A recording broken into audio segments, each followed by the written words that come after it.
What's up, everyone? A few weeks ago, I put out a song on streaming called Tube Socks. So basically today I'm just going to walk through the actual project file and I'll talk about how I made it, etc. And let's go ahead and get into it. When she grabbed my hand and then she started talking, saying California's all out of sun. This song just so happened to be one that I came up with, and like the vocal melody and the lyrics came with me like really quickly. I ended up just finishing the song in like a day. That's not to say I finished the entire song in a day, but I at least laid out the entire structure for the song in a day and put it into Logic. To start with the song, it'll go with guitar. This is my buddy Mike's guitar and he's just letting me borrow it indefinitely. So I came up with the song just because I was like working on 2-5-1s, so G minor 7. Oh, I probably did the dominant. With all these, I'm like generally trying to do like a 7th. I don't know the 9th shapes even, but if I knew them, I would try them for sure, just because I think it makes it have that indie pop feel. So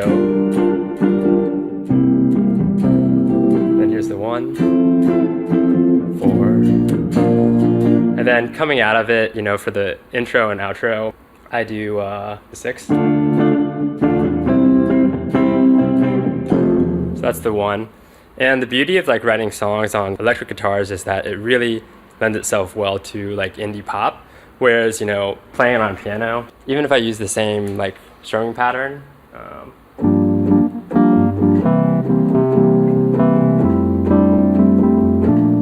guess I didn't need the 9 there, but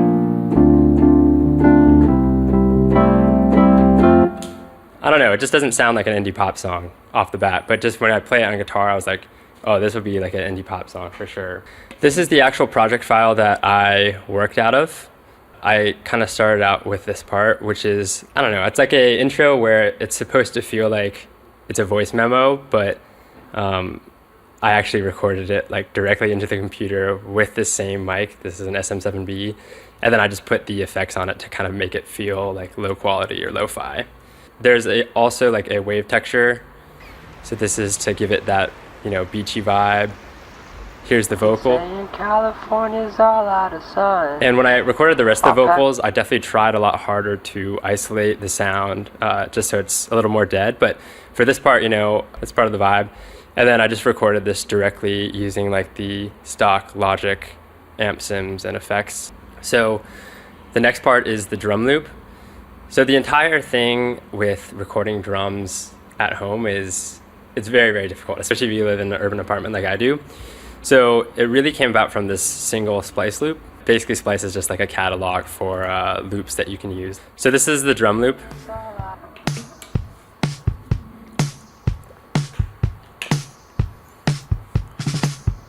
So it's pretty simple. It was originally 120 BPM, as you can see, and basically I imported it to a separate project and then, you know, kind of flex timed it to match the BPM that I wanted for the project, which is 132. There we go. So yeah, once I cut it up, I just pretty much let it play for the most part. The beauty of using like a splice loop is that it's like perfectly mixed, or should be very clean at least. This one actually isn't you know, exactly set to the correct BPM here. Since this intro is not tied to a BPM at all, I was just, you know, loosely doing it freeform. And then from the rest of the song on, I try and do it to the grid. Just makes things easier going forward. So this has a little cutoff filter. I don't know, it's just a nice way to fade things in as opposed to just doing the volume filter. At least with the cutoff, you know, it kind of feels like you're like walking into a new room or something.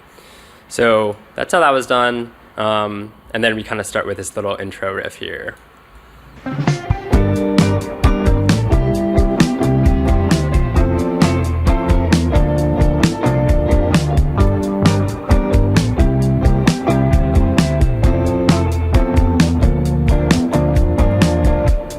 So funny thing is here with these little, I don't know, pull-offs, hammer-ons, you can see that I couldn't play the lead riff all in one go and I had to do it in pieces.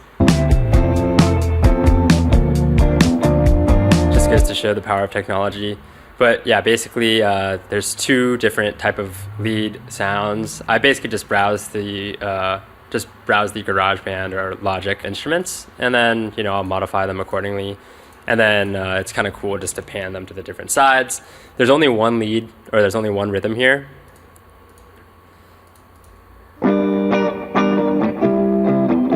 If I were to do this again, I would definitely record more than one rhythm guitar, just so that way, you know, you can have added texture and you can pan them separately. And that's actually what my friend Shane did for the rest of the song. But at least for this intro one, it's only one rhythm guitar than the 2 lead guitars. Oh, I forgot to cover the bass here. So in the original demo, I did make a bass track, but it was pretty simple. You know, I did have some movement to it, but Shane played this. It's definitely a little more upbeat than my original demo. And then for the most part, he pretty much just loops that throughout. So major kudos to Shane for recording that bass part. And that's the little intro part. So I kind of just let it go instrumental for a little bit. So here I do have some ambient crowd noise, and it's something that I like doing just in a lot of my projects, just because it kind of fills the space and kind of sets the vibe. You might not even notice it in the final mix, but I did go through the painstaking process of automating pretty much every ambient noise here with either cutoff and or volume. So that happens here. Then I have a little, you know, oh, you out there, like ad-lib thing. You'll notice that there's a little drum fill.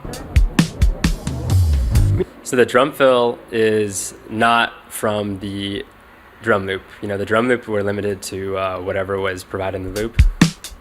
So just to fill in the extra ones, I, you know, used some Logic drum kits, this Neo Soul one, and just found some toms that I like, and then programmed them. Just to give myself a little bit more leeway with the drum loop, I loaded the drum loop into a sampler, so that way I can kind of program it a little bit more. So this is the drum loop, and then this is the sampler. So the sampler cuts up everything, and then you know, obviously makes them into one shots, and then you can click each note like a programmable MIDI thing. So obviously level-wise, not exactly quite right, but you know, it blends in the whole mix. Here, just going on with the MIDI drums, you'll see like with these Logic virtual drums, I just add you know, some more embellishments. It's just kind of nice to add a little bit more layers to the drums, since at this point the drums are super simple. Me and my girl, we got our toes in the sand. And you'll notice the drum sampler has a little bit of a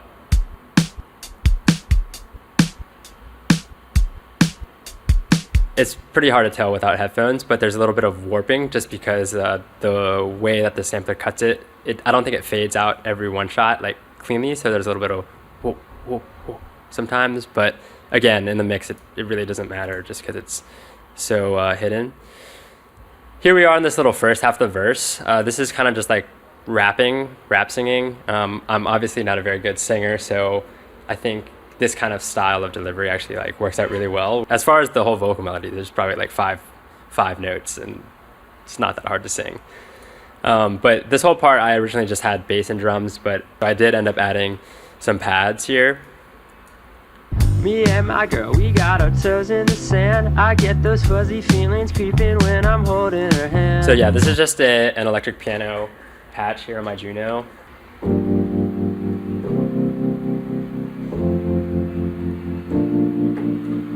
And there's a little bit of effects on it. Like I think I messed with the cutoff, and the way it fades in, I think is really cool, just to make it seem more like a synth. I fade it in, and then instead of fading in the volume, I do speed up, so it does a little wow. Kind of mellows out the attack a little bit too. And just because you know, I didn't want to do the little speed up thing every time, I kind of automate it just to give it less attack.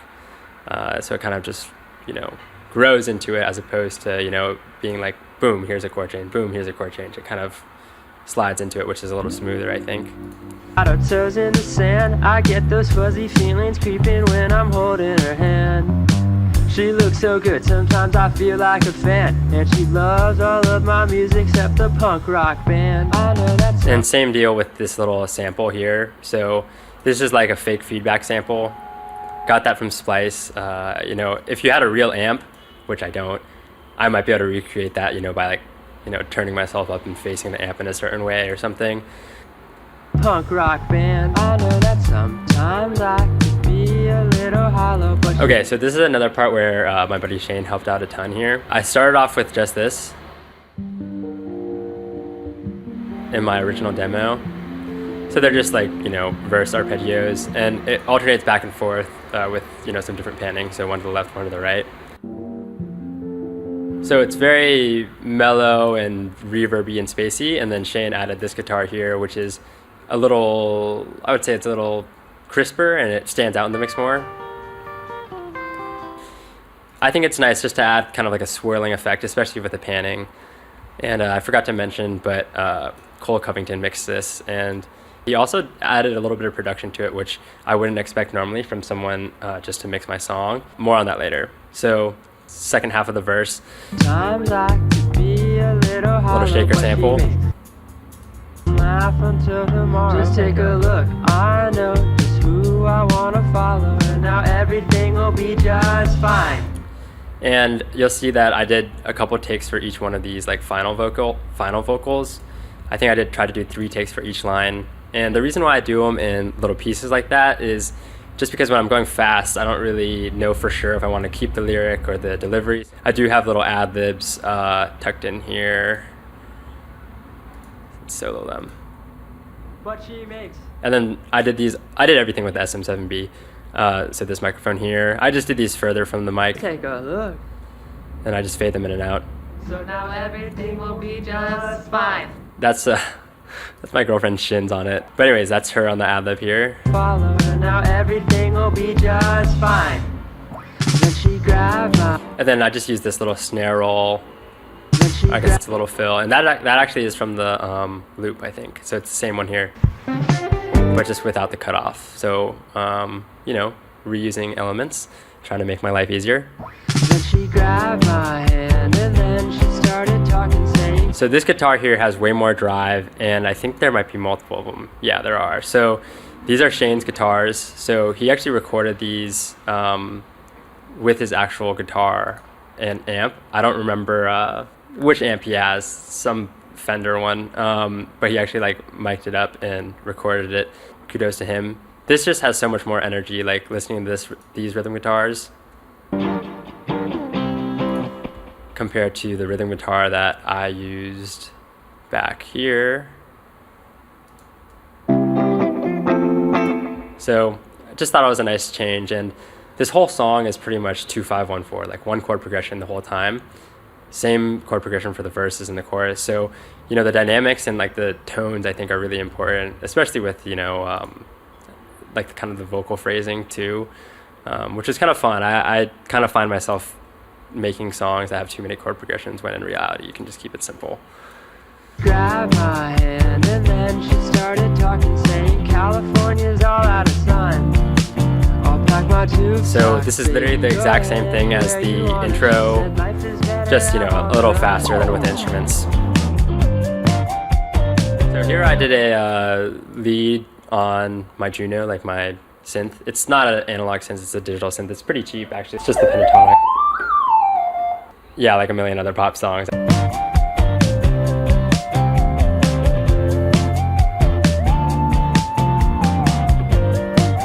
So this actually takes a little bit of work, you know, taking this loop, trimming it, and then adding in the little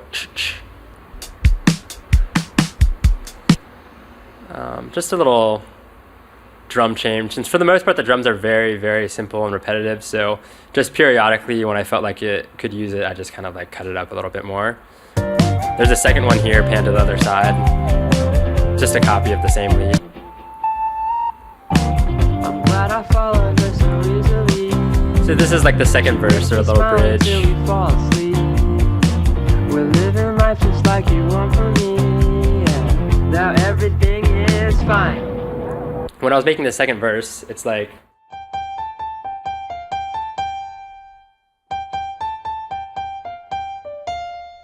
that rhythm, I guess, it doesn't leave space for the chorus. So the chorus always has this little pickup, you know, it all started when she, and then it goes to the downbeat.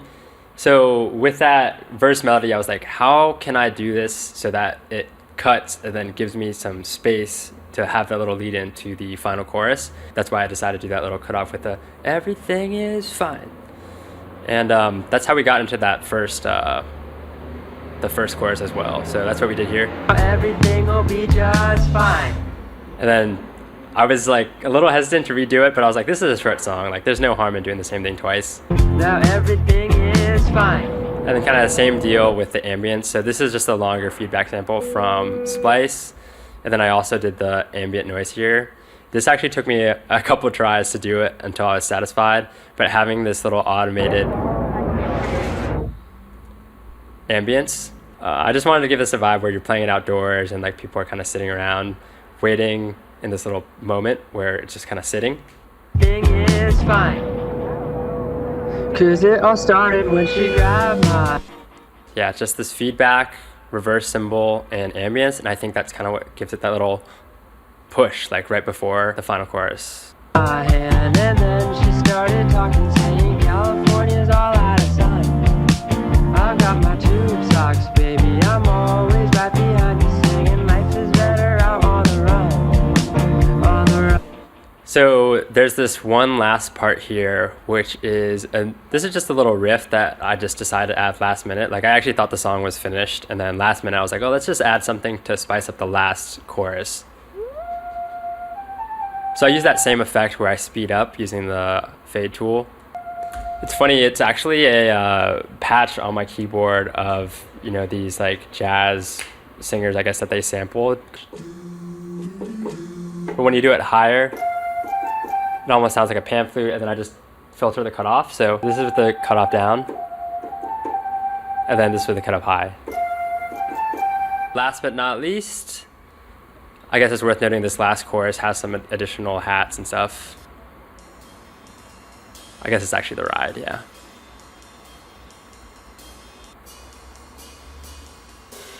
And then it ends. I guess it's the closest thing I could get to like a MIDI, you know, cymbal choke. You'll notice it switches guitars, so it goes from like Shane's guitars.